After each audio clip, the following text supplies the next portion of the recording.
It's gonna be the day we start living in a new world. Hey there, everyone. I'm Ivy Joeva, welcoming you to a new world for womankind.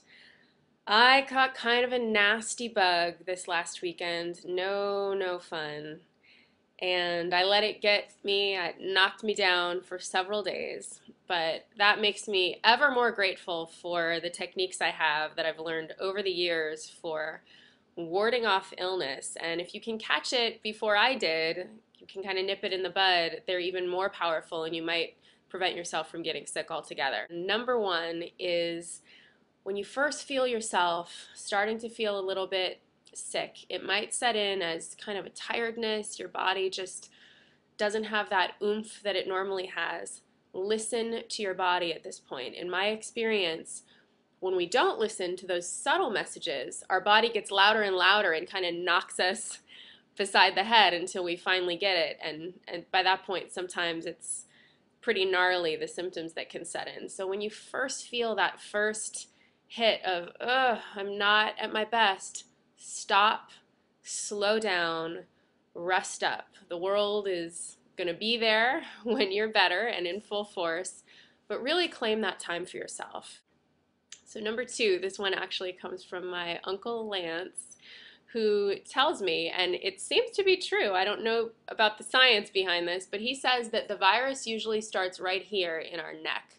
And so if you put on a hat and you put on a scarf, you can actually create a temperature in here that is not conducive to the virus. It gets so warm, you raise your body temperature in this critical area, that it will actually help fight off whatever junk might want to get you in there. So it really works for me. When I first feel that sickness coming on, put on a ski cap, put on a scarf, get your booty in bed, and usually by the morning time, hopefully you will have sweated it out. And along those same lines of warmth, another great thing to do is steaming. So you want to boil a pot full of hot water, take it off the heat. You don't want to do this over an open gas flame, so take it off the stove and put a towel over your head and just breathe in the steam vapors of the water. And you can add some essential oil to this to help intensify the effects, maybe a couple drops of tea tree or eucalyptus oil, and make sure that the essential oils you're buying are pure, 100% essential oils of eucalyptus or tea tree oil. It has some fantastic antibacterial, antiviral, antifungal effects. So that can be a really great addition to your steam. Saunas can be great. Even taking a warm shower or a warm bath just to help your body sweat out whatever the bug is that's invading your system. And then number three, of course, most of us know this from our mothers, chicken soup for the soul, they say. Well, chicken soup, of course, that originated in when you're sick. Chicken soup for when you're sick. And I personally, chicken isn't my favorite, so I'll do a broth of shiitake mushrooms, which have some really powerful immune boosting compounds, or just a vegetable broth or miso soup. Anything warm and hot to help increase the liquids in your body. You really want to increase your intake of fluids at this time to help flush out that virus. So hot tea is another really great thing, really good herbal tea. Some of my favorite brands are Traditional Medicinals, and also Yogi Tea has some great varieties. But really any herbal tea. You want to stay away from caffeine because that can actually have a dehydrating effect. But any herbal tea that you like is great. And to that I like to add a squeeze of lemon, which has vitamin C as well as bioflavonoids, which are really powerful immune system enhancers. And also Manuka honey, raw unfiltered honey is really great, and it has antibacterial properties as well.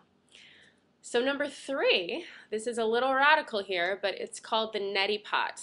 And this is a wonderful tool that originated in ancient India, actually.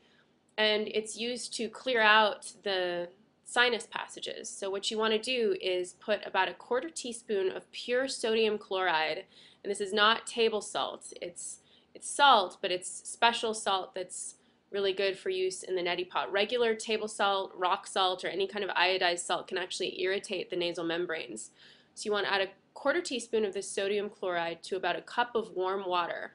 Not too hot. Again, you don't want to irritate or dry out the nasal passages. So just comfortably warm water. Fill up your neti pot with that. And then you're going to do this over a sink because there's going to be a bit of a mess.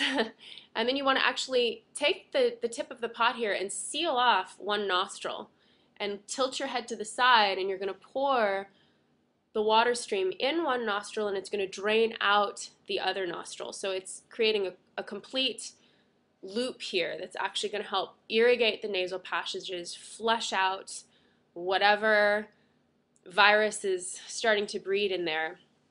And I've found that once I have a stuffy nose, this doesn't work as well, and it's really not a lot of fun to use the neti pot. So again, if you can nip it in the bud before you're too congested, it can be a really great thing to do. And you know, once you are congested, steaming can just help loosen everything up in there, the steaming that I mentioned earlier, and help get it out of your system. And finally, number 5, I will introduce you to some of my friends that I use both to nip things in the bud and then to help my body along if I have gotten that cold fully on and I'm actually surrendered to it. These can still help. One is Emergen-C, and I like to take a packet of this and put it in a glass of water and let it fizz up. And it's a really great drink. You can actually, again, feel it working, feel it energizing you. There's lots of B vitamins in here, which are great to help strengthen your energy, and then vitamin C, which is a really great immunity booster. And I'll take a couple of these a day when I'm under the weather. And then another one, this is actually one of my favorites from childhood. It's called Cyclone Cider, and it has some wonderful ingredients that help boost the immune system. One is apple cider vinegar, which helps regulate the acid-alkaline balance in your body and make it inhospitable to virus and any kind of bacterial bugs that you might have going on in there. Another is garlic and ginger and cayenne pepper. These are all really great stimulants for your immune system. And you just want to take about a dropper full and put it on your tongue, and you can feel your body salivate and start to just flush that gunk out. It feels really good. It's pretty strong. It's an acquired taste, but if you can stand it, you want to take a couple droppers full every couple of hours. And if you feel your stomach reacting to that at all, taper off. You know, even just a couple times a day can be beneficial with the Cyclone Cider.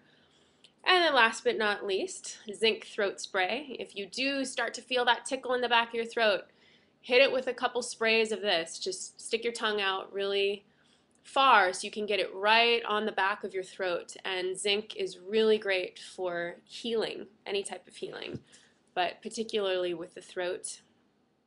It's great for your immune system as well. And you want to do 3 to 4 sprays every couple hours. The directions are right on the bottle. And I've found that that's really great for getting rid of a sore throat in a pretty timely way. So I hope you enjoy these tips. I hope they help you. And above all, I've found if you do get sick, if you are sick, let it be what it is. Similar to in birth, we just go into the experience, whatever's showing up for us, and trust that we have the strength to get through this and that there is a lesson in it. And if you tap into your deeper self, it'll be pretty clear as it reveals itself. I know I had some major revelations over these last couple days as I was forced to just be quiet and alone with myself and really drop in and discover some things that I'd been pushing away for a while. So hopefully you can have that experience as well. Hopefully it won't involve getting sick like it did for me. But I hope you've enjoyed these tips. Like it if you like it, and I'll see you next time in a new world. Sad living in